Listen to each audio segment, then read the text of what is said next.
Subscribe करिए hifi study channel को, bell icon को प्रेस कीजिए लेटेस्ट वीडियो अपडेट सबसे पहले पाने के लिए। Hello friends, welcome back hifi study changing the way of education. दोस्तों, आज की क्लास में हम लोग अपने कुछ क्वेश्चनों की प्रैक्टिस करेंगे और ये क्वेश्चन आपके सारे पवन पब्लिकेशन की जो सीरीज आती है उस सीरीज के हैं। ये पिछले साल पूछे गए प्रश्न हैं, तो अभी तक आपने जितना कुछ पढ़ा है तो वो सारी चीज़ें आप यहाँ पर देख सकते हो कि जो भी पढ़ाया गया है आपको बिल्कुल एग्ज़ाम वेरिएंटेड पढ़ाया गया है, तो आप चीज़ों को समझ सकते हो। ठीक है ना। चलिए शुरुआत करते हैं। मैंने यहाँ पर 5 क्वेश्चन लिख रखे हैं। जैसे क्वेश्चन नंबर 1 हमारा कह रहा है कि अब्दुल अपने पिता से 25 वर्ष छोटा है। यदि 10 वर्ष पूर्व पिता अब्दुल की उम्र का 6 गुना हो तो अब्दुल की उम्र बताना है। देखो, जब ऐसे प्रश्न आपको मिल जाए ना, तो इन प्रश्नों को आप 2 वेरिएबल में भी सॉल्व कर सकते हो, सिंगल वेरिएबल में भी सॉल्व कर सकते हो। क्योंकि आप में सिंगल वेरिएबल पर का जो है वो ज़्यादा वेटेज है, इसीलिए आप सिंगल वेरिएबल यानी एक चर से इस क्वेश्चन को सॉल्व करने की कोशिश करना है। सबसे पहले जब ऐसा प्रश्न आपको दिखे तो 2 लोग हैं ना, आप उसकी उम्र मान लीजिए जिसकी उम्र के बारे में आपको कोई जानकारी अवेलेबल नहीं है। अगर मैं यहाँ पर बात करूँ तो पिता है 25 वर्ष छोटे, किससे? अब्दुल से। पिता के बारे में एक सिंगल जानकारी मिल गई कि अब पिताजी क्या है 25 वर्ष बड़े हैं, किससे? अब्दुल से। ठीक है ना।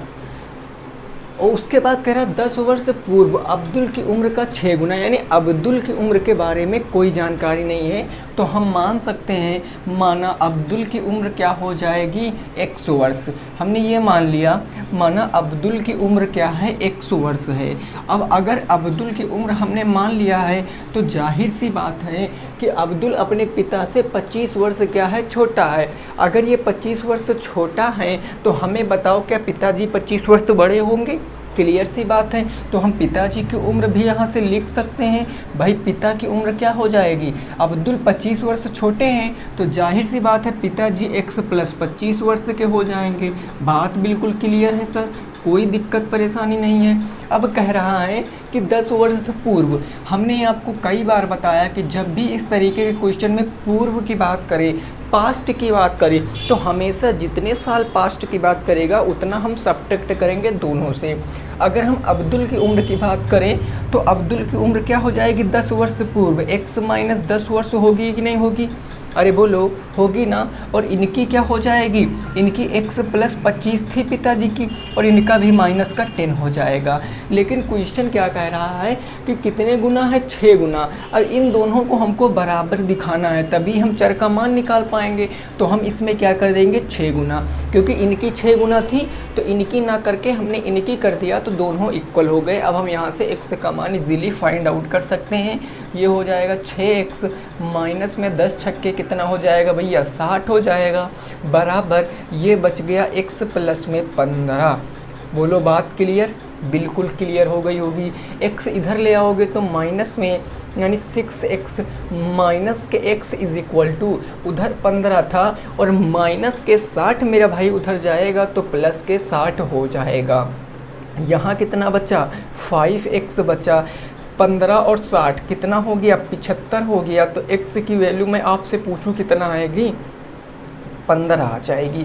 अब जब x का मान 15 पता चल गया तो आपसे पूछे क्या है? अब्दुल की उम्र, और अब्दुल की ही उम्र हमने कितना माना था? x माना था। x आ गया 15, तो आंसर कितना आ जाएगा? 15 वर्ष क्वेश्चन का बिल्कुल सही जवाब होगा। लेकिन कल को आपसे पूछ लेता कि पिताजी की उम्र, तो पिताजी की उम्र आप अपनी प्यारी प्यारी आँखों से यहाँ देख सकते थे। कितना हो जाएगा? 15 प्लस में 25, क्योंकि x की वैल्यू रखेंगे तो 25 × 5 = 30, 10 40 वर्ष के पिताजी हो जाएंगे। तो ये बात आपको समझना है कि अगर आपने चर का मान पता कर लिया तो डजंट मैटर, कुछ भी पूछे हमको उस पर क्या करना है, केवल फोकस करना है कि लास्ट में क्या हमसे पूछने की कोशिश कर रहा है, देन उसके बाद हमें उत्तर बता देना है। तो आई होप आपको पहला प्रश्न समझ में आ गया होगा। आइए दूसरा प्रश्न भी बिल्कुल ऐसे ही है मेरे दोस्त। यहाँ पर माँ है और पिताजी हैं, इनकी बात किया गया है। तो इस प्रश्न को आप कैसे बनाओगे, एक बार आप फटाफट से लगा के कमेंट करिए। इस प्रश्न को लगा के आपको कमेंट करना है दूसरा नंबर प्रश्न।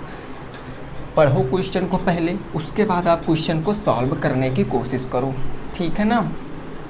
ये क्वेश्चन कुछ इस प्रकार है कि माँ की उम्र पिता की उम्र से 5 वर्ष कम है, यानी माँ जो हैं वो 5 वर्ष से छोटी हैं पिताजी से। ये बात आपको बिल्कुल क्लियर हो गई होगी। आगे कह रहा है 10 वर्ष पूर्व दोनों की आयु का अनुपात 5:6 है, माँ की वर्तमान आयु बताओ। देखो हमने बताया जिसके बारे में ना पता हो उसको आप हमेशा माना करो। तो किसके बारे में आपको जानकारी नहीं है?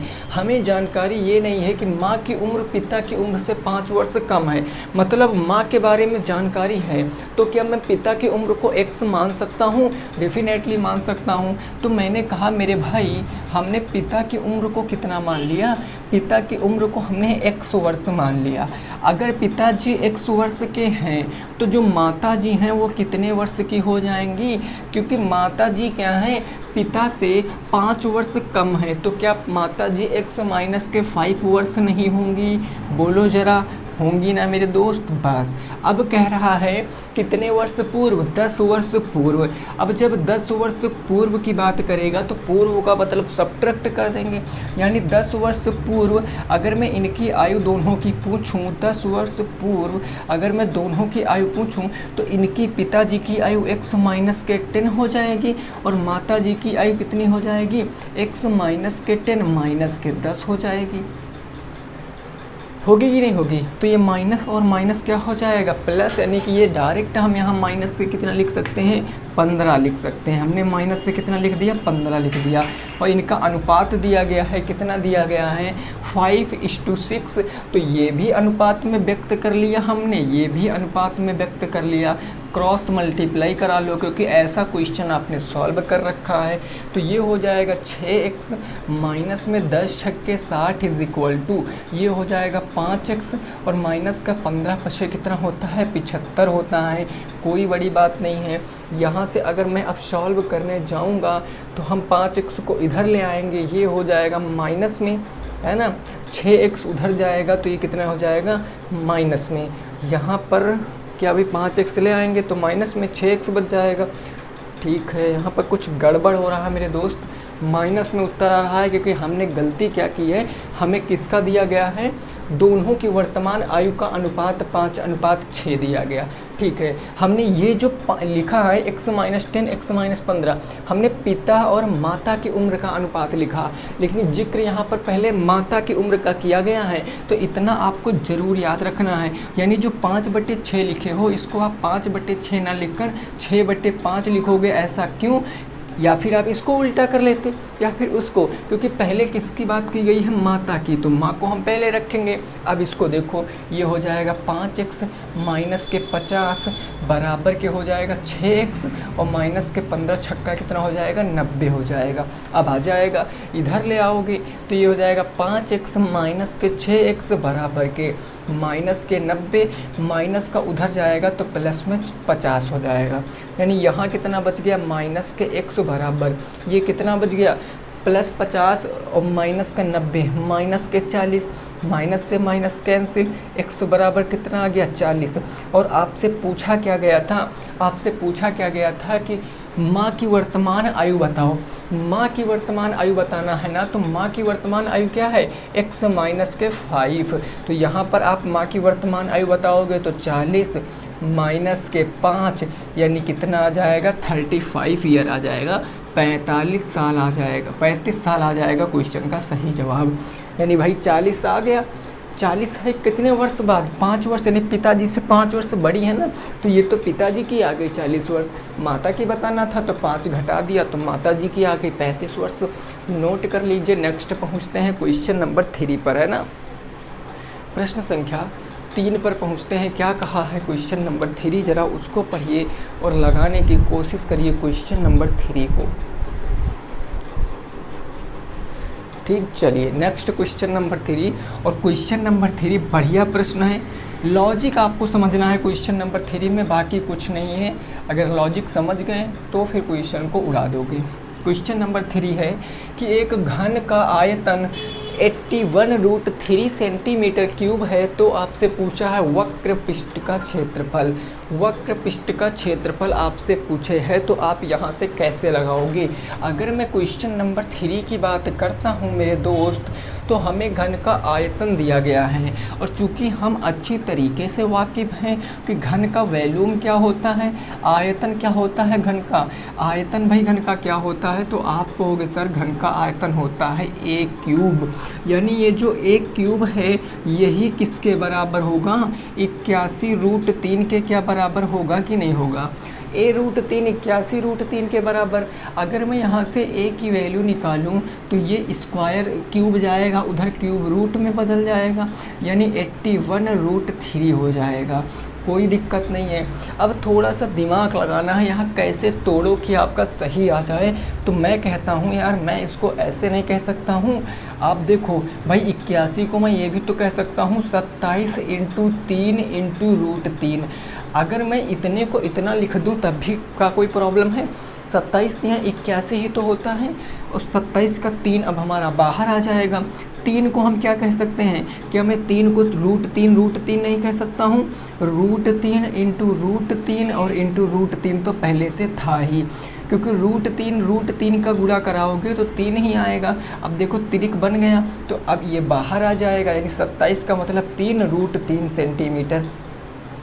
ये आपको क्या पता चल गया, घन की साइड पता चल गई। घन की साइड अगर 3√3 है, आपसे पूछा है वक्र पृष्ठ संपूर्ण टोटल सरफेस एरिया, आपसे पूछा है टोटल सरफेस एरिया यानी संपूर्ण पृष्ठ का क्षेत्रफल, और घन का संपूर्ण पृष्ठ होता क्या है 6a², यही ना होता है 6 × a कितना है 3√3 और गुणे कितना है भैया 3√3।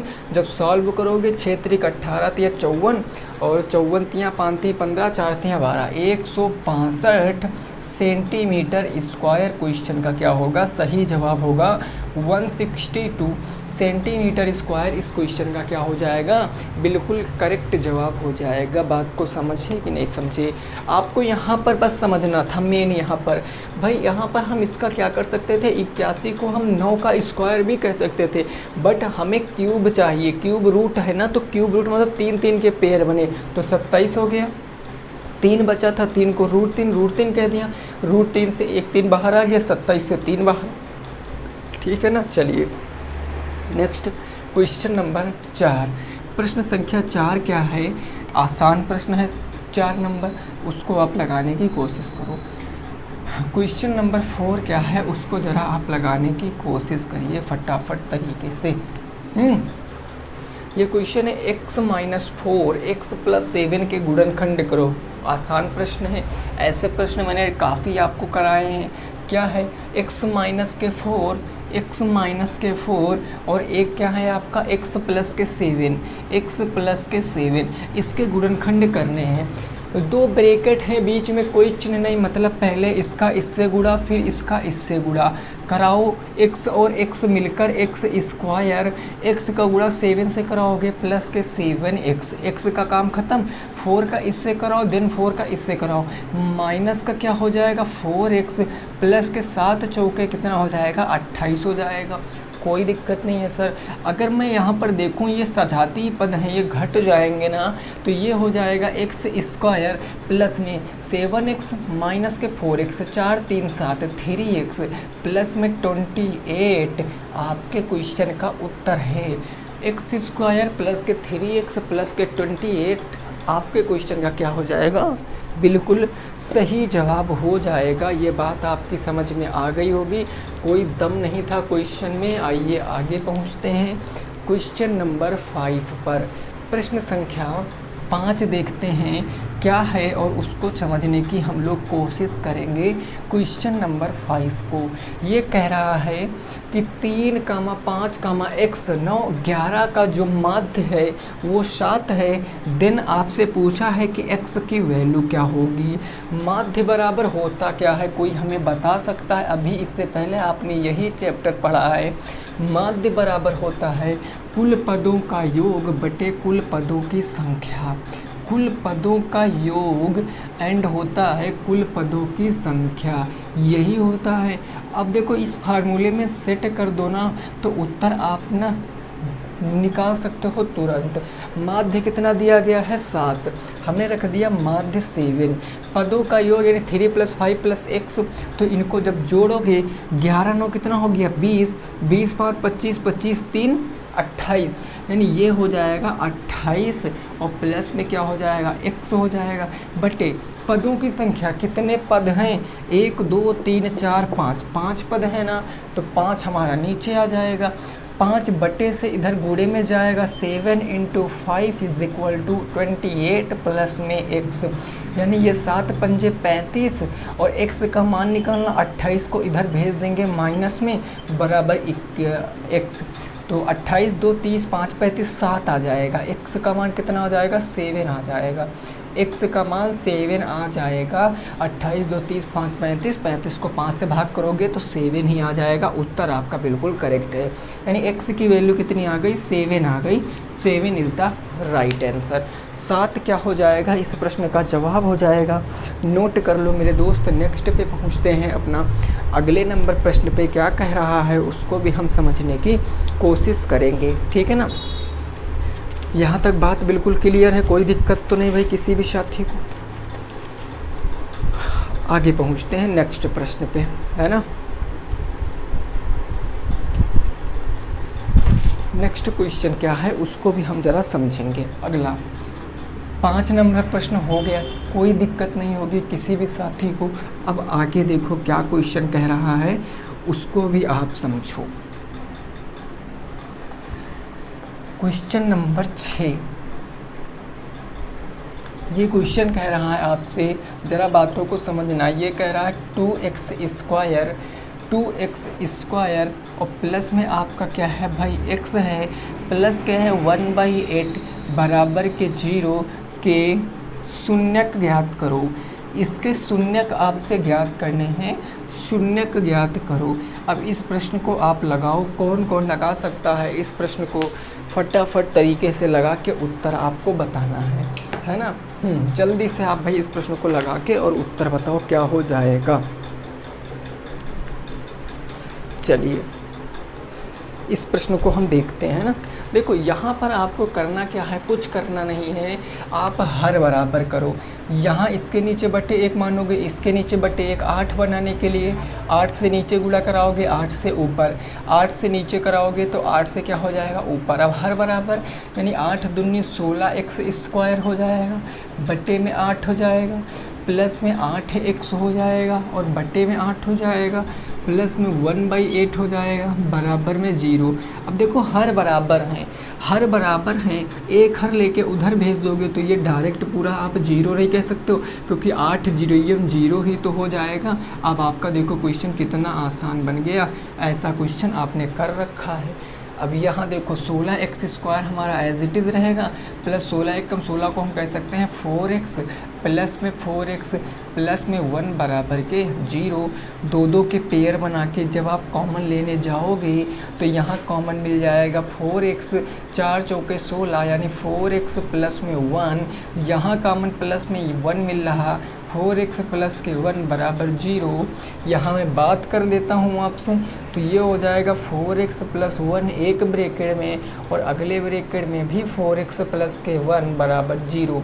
दोनों के बराबर 0 है तो 4x प्लस 1 बराबर भी 0 होगा और इस वाले 4x प्लस 1 बराबर भी 0 होगा। यहाँ से x की वैल्यू निकालोगे माइनस के 1/4 और यहाँ से भी x की वैल्यू निकालोगे माइनस के 1/4 और यही शून्यक हो जाएंगे, यही शून्यक हो जाएंगे। इस बात को आपको समझना है, इस बात को आप नोट करके रखिएगा।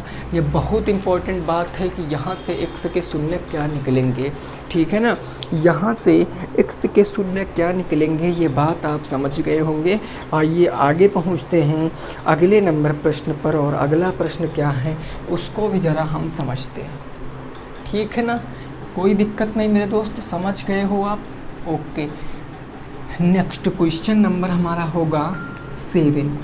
प्रश्न संख्या 7 क्या है ज़रा उसको समझिए। प्रश्न संख्या 7, ये प्रश्न कह रहा है मेरे दोस्त, क्वेश्चन नंबर होगा 7, x² यहाँ पर है x², ठीक है ना, x है, सॉरी x है, x प्लस हाँ, एक्स स्क्वायर प्लस के 8x प्लस के 1, एक्स स्क्वायर प्लस के 8x प्लस में है 1 बराबर कितना है, बराबर है आपका माइनस के 3। तो आपसे पूछे है x प्लस 1 अपान x का मान, इसका मान पूछे है आपसे, इसका मान क्या हो जाएगा ये आपसे पूछे है। x प्लस 1 अपान x का मान क्या हो जाएगा ये आपसे पूछे है। यहाँ से दो मान आप बताइए, ये भी बताइए और आप हमें बताइए एक्स स्क्वायर प्लस 1 अपान एक्स स्क्वायर, इन दोनों के मान आपको बताना है। इन दोनों के मान आपको बताना है मेरे मित्रों। इन दोनों के मान आप कैसे बता सकते हो? आपको ऐसे क्वेश्चन मैंने करा रखे हैं, क्या करोगे आप यहाँ ना x, देखो आपको समझना है, यहाँ पर नीचे टर्म में x है, नीचे टर्म में x है तो हमें नीचे तो x लाना है। तो अगर मैं इस पूरे समीकरण को x से क्या कर दूँ, डिवाइड कर दूँ, इस पूरे समीकरण को मैं x से क्या कर दूँ, डिवाइड कर दूँ। यहाँ पर 3x समझ लेना, ठीक है ना, 3x है। अगर इस बार पूरे समीकरण को x से डिवाइड कर दूँ तो ज़रा देखो, ये एक्स स्क्वायर बटे x हो जाएगा, ये प्लस में 8x बटे x हो जाएगा और ये प्लस में 1/x हो जाएगा, बराबर इधर भी 3x बटे x हो जाएगा। यानी हमने सबको x से डिवाइड कर दिया।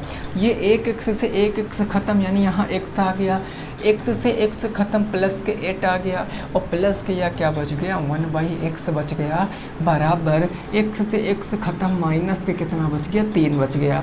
अब ये टर्म बन गई, प्लस के 8 उधर जाएगा, माइनस के 8, तो इधर क्या बचेगा, x प्लस के 1 अपान x बराबर माइनस के 3, प्लस के 8 उधर जाएगा तो माइनस के 8, यानी x प्लस के 1 अपान x कितना आ गया, 8 3 12, माइनस के 12।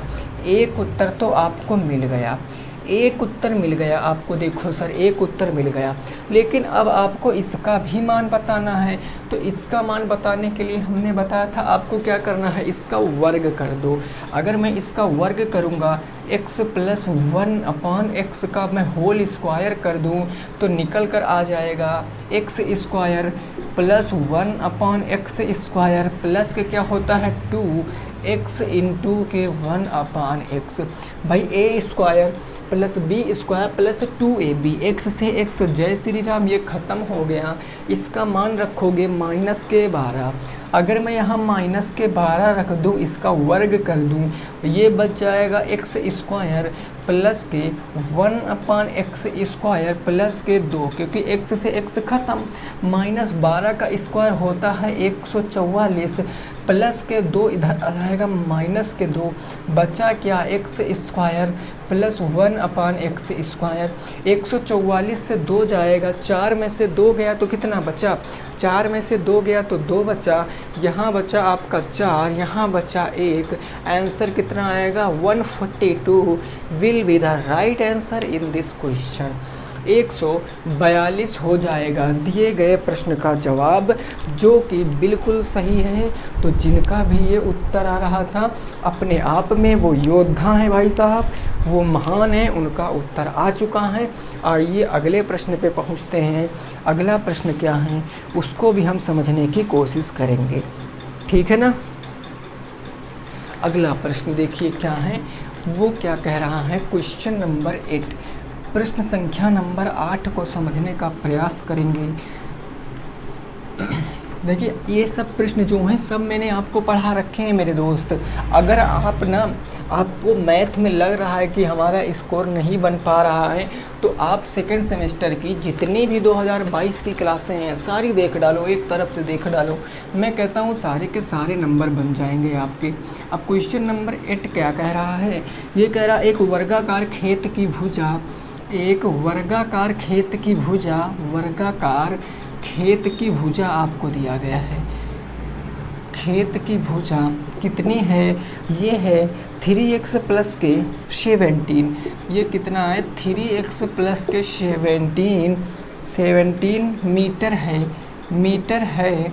तो क्वेश्चन कहा गया है, कहा क्या गया है, वर्ग का क्षेत्र, खेत का क्षेत्रफल, खेत का एरिया आपसे पूछे हैं, खेत का क्षेत्रफल बताओ।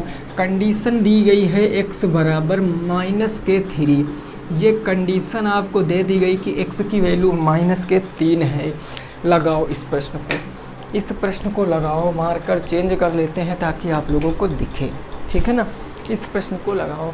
अब देखो, अब ये प्रश्न आपके लिए बहुत आसान बन गया है, कोई दिक्कत वाली बात नहीं है। अब देखो, वर्ग की भुजा है इतना, ठीक है। अब आपको x का क्या बताना है, मान। x का मान दिया गया -3।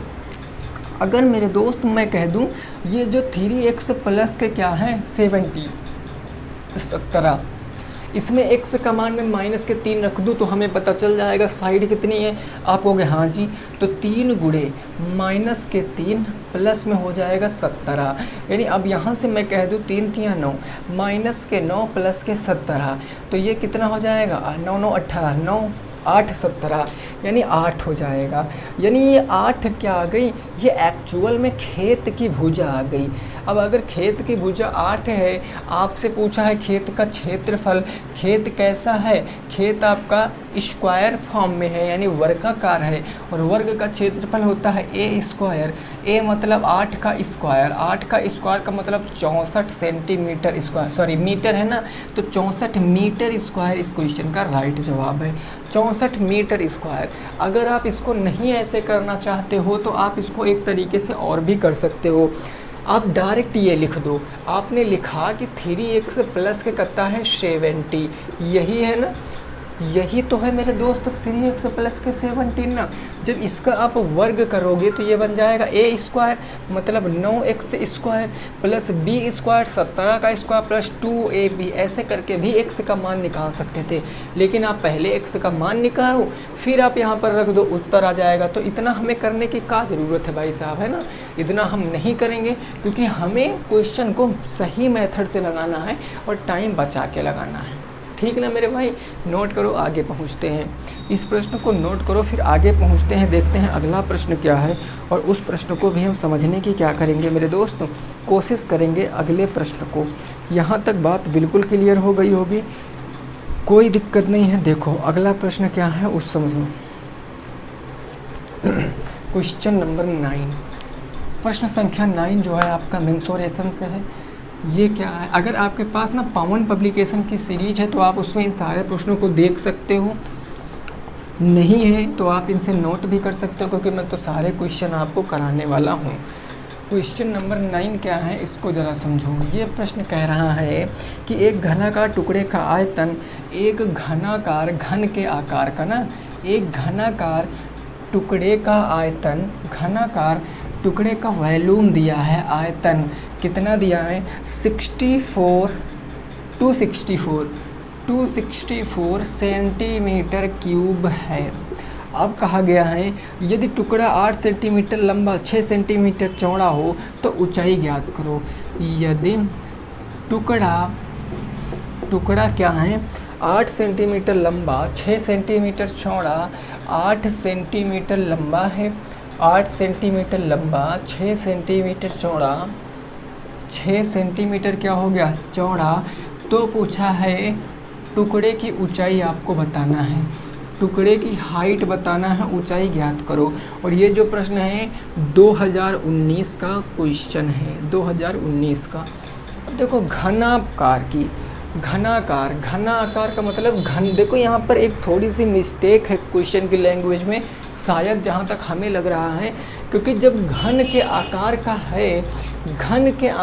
है तो आप यहाँ लंबाई चौड़ाई कैसे दे सकते हो बोलो ज़रा, या हम घनों को सटा के हो सकता रखा गया हो, खैर वो तो बात की बात है। आंसर हमारा क्या निकलेगा भाई, हाँ ये बात पता है कि जब लंबाई दी गई है चौड़ाई दी गई है तो ये घनाभ आकार होगा, और आयतन क्या हो जाएगा घनाभ का, ज़रा हमें बताओ घनाभ का वॉल्यूम क्या होता है, length into breadth into height, लंबाई चौड़ाई ऊंचाई।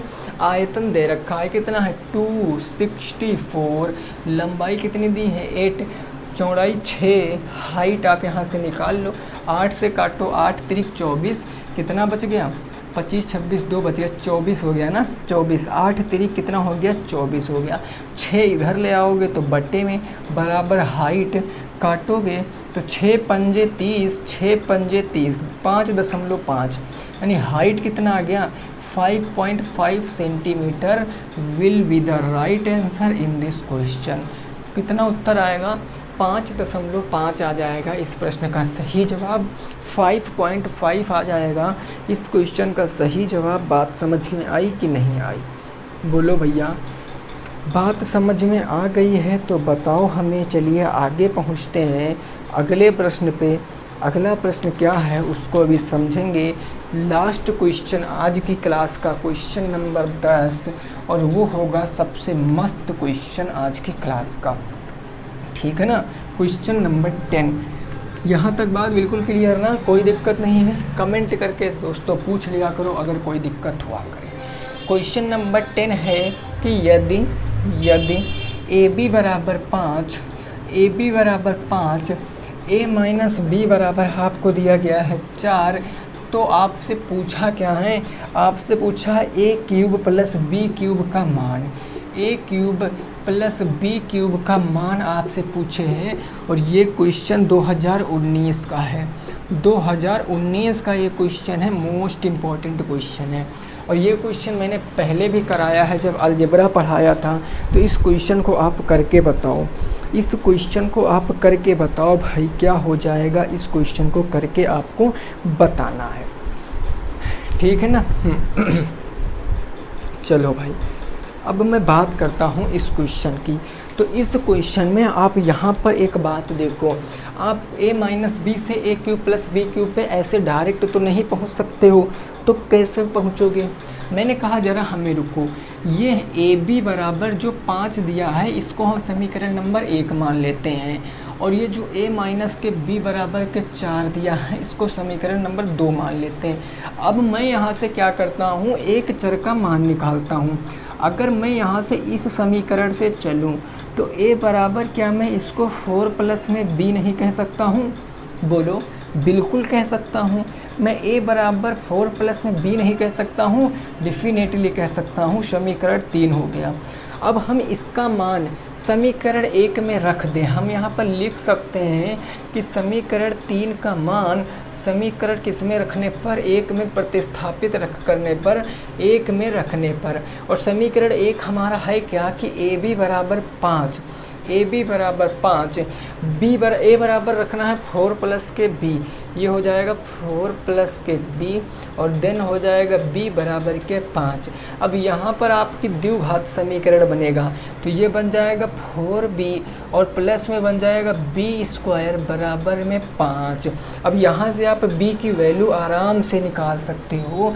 ये 5 इधर जाएगा तो ये हो जाएगा b स्क्वायर प्लस में 4b माइनस में 5 बराबर के 0। भाई 5 को हमने इधर भेज दिया, और ये द्विघात समीकरण है, इसको सॉल्व कर सकते हो आप।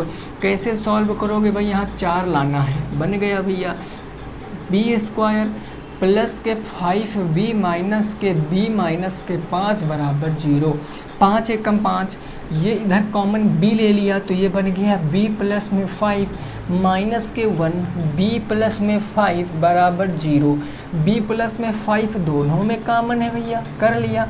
फिर यहाँ b माइनस के 1, अब आप देखो दोनों के बराबर 0 है, तो यहाँ से इस b से b की वैल्यू क्या हो जाएगी? माइनस के 5, एक तो माइनस के 5, यहाँ से b की वैल्यू क्या हो जाएगी?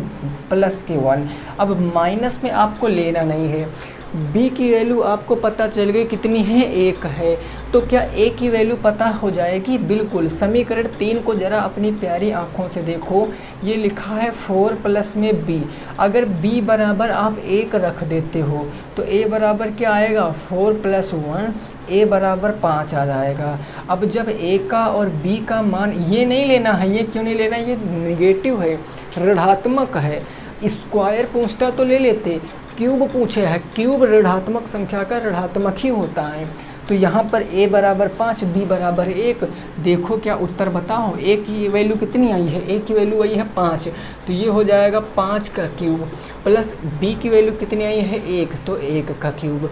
5 का क्यूब और 1 का क्यूब 125 प्लस में 1, उत्तर निकल कर आएगा 126।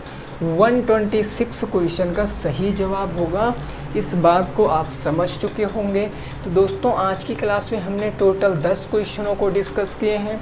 अगर वीडियो पसंद आई है तो वीडियो को लाइक करना और आप शेयर कर देना, क्योंकि यही एक माध्यम होता है आपका कि आप हमसे बता सको कि हाँ सर हमें चीज़ें समझ में आई हैं। बाकी कल की क्लास में मिलेंगे। रखेंगे सभी साथी अपना ख्याल। जय हिंद, जय भारत और वंदे मातरम।